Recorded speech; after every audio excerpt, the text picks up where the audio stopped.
Hi, second graders. So for today's mini lesson, I am going to start with just a little chapter book read aloud before I get into our picture book read aloud. So I'm going to continue reading about the one and only Ivan. And just to recap, it's been a few days. Ivan, he's a gorilla and he lives in what he calls his domain. And his domain basically is like a place where people come and they visit him and they see him. He has a friend who's a dog, and he has a friend who's an elephant named Stella. And there's a man who comes and cleans the cage. We know that. Let's see, what else do we know? We know that Ivan doesn't do any tricks or anything. That the person in charge of the domain and in charge of the place where he lives says that just Ivan being Ivan is enough, so he doesn't have to do any tricks or anything. And let's see, I'm going to move on. So we're on this chapter that's called Artists. Here in my domain, I do not have much to do. You can only throw so many meatballs at humans before you get bored. A meatball is made by rolling up dung, that's poop, until it's the size of a small apple, then letting it dry. I always keep a few on hand. For some reason, my visitors never seem to carry any. In my domain, I have a tire swing, a baseball, a tiny plastic pool filled with dirty water, and even an old TV. I have a stuffed toy gorilla, too. Julia, the daughter of the weary man who cleans the mall each night, gave it to me. The gorilla has empty eyes and floppy limbs, but I sleep with it every night. I call it Not Tag. Tag was my twin sister's name. Julia is 10 years old. She has hair like black glass and a wide, half-moon smile. She and I have a lot in common. We are both great apes, and we are both artists. It was Julia who gave me my first crayon, a stubby blue one, slipped through the broken spot in my glass along with a folded piece of paper. I knew what to do with it. I'd watched Julia draw. When I dragged the crayon across the paper, it left a trail in its wake, like a slithering blue snake. Julia's drawings are wild, with color and movement. She draws things that aren't real, clouds that smile, and cars that swim. She draws until her crayons break and her paper rips. Her pictures are like pieces of a dream. I can't draw dreamy pictures. I never remember my dreams, although I sometimes awaken with my fists clenched and my heart hammering. My drawings seem pale and timid next to Julia's. She draws the ideas in her head.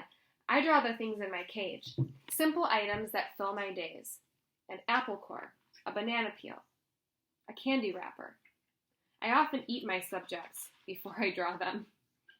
But even though I draw the same things over and over again, I never get bored with my art. When I'm drawing, that's all I think about. I don't think about where I am, about yesterday or tomorrow. I just move my crayons across the paper. Humans don't always seem to recognize what I've drawn. They squint, cock their heads, murmur, I'll draw a banana, a perfectly lovely banana, and they'll say, it's a yellow airplane, or it's a duck without wings.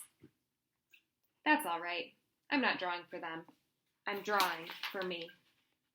Max soon realized that people will pay for a picture made by a gorilla, even if they don't know what it is. Now I draw every day.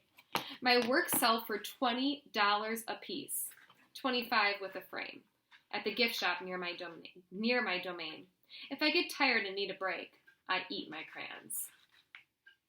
All right, so we're learning more about Ivan. We know that he considers himself to be an artist.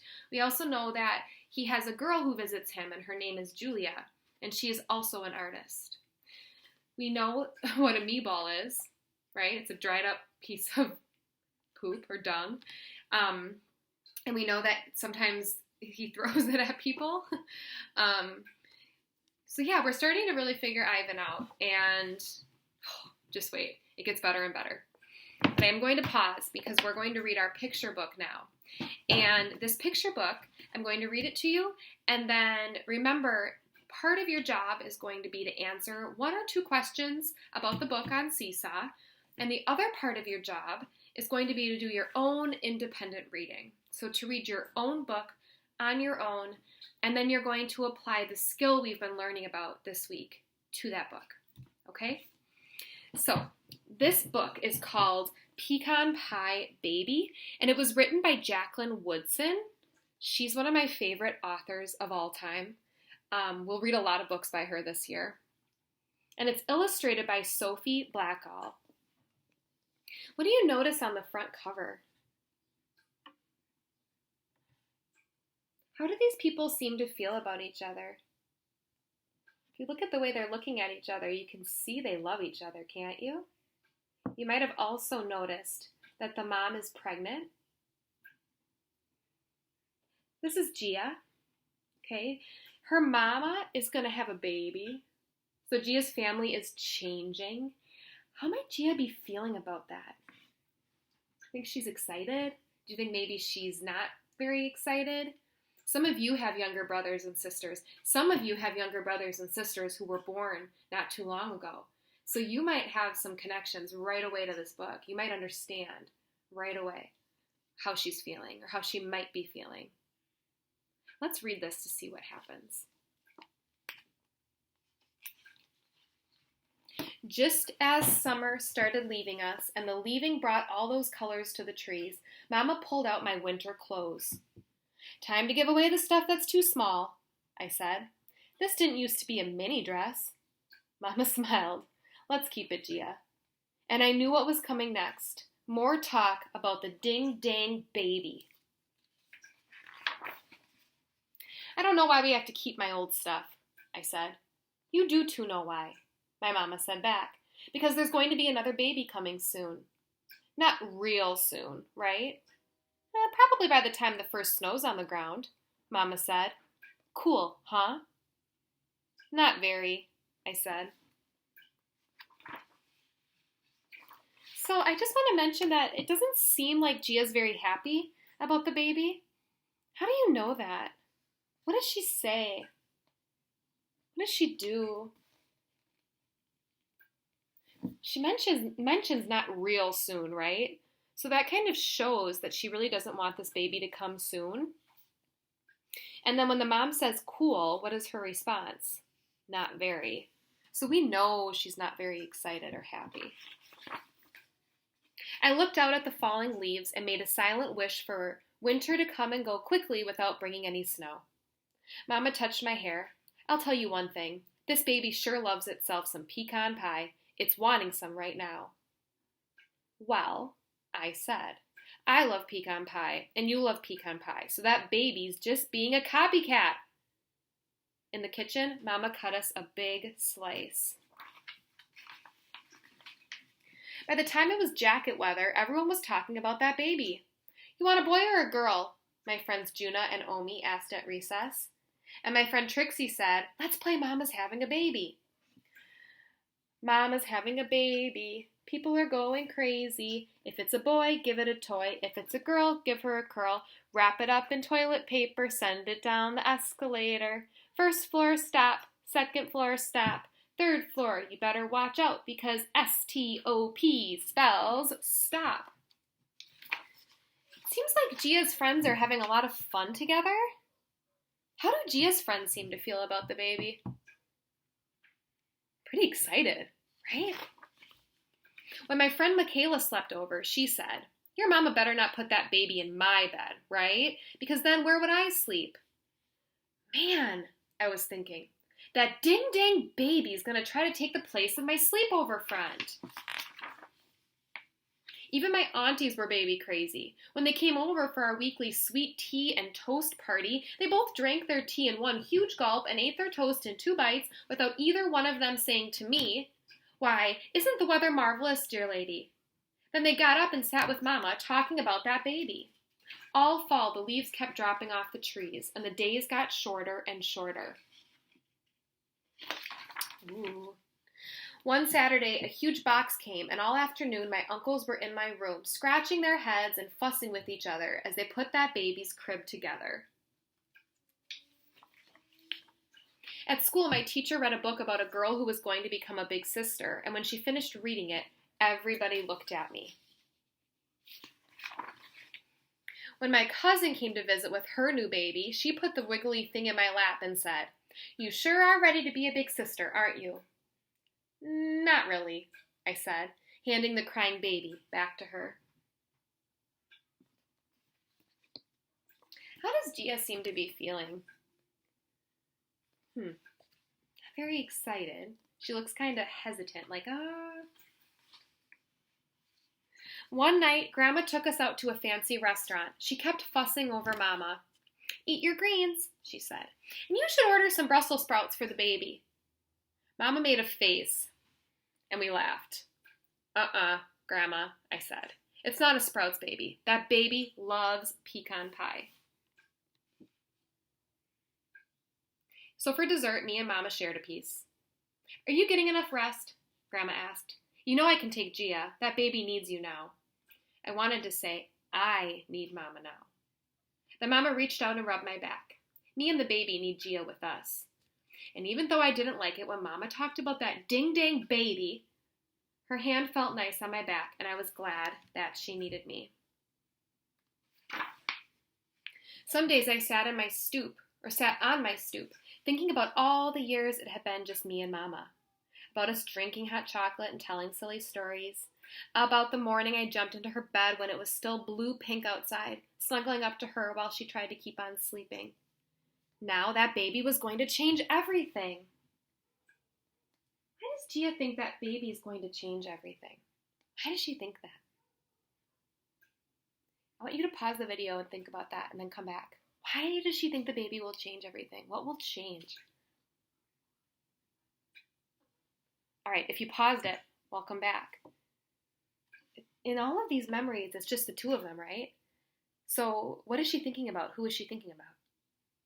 The baby, right? How this baby is now going to be in the picture, so they won't be able to do things just the two of them, maybe. Yeah. That's tough. When my cousins came for Thanksgiving, all anybody could talk about was baby this and baby that.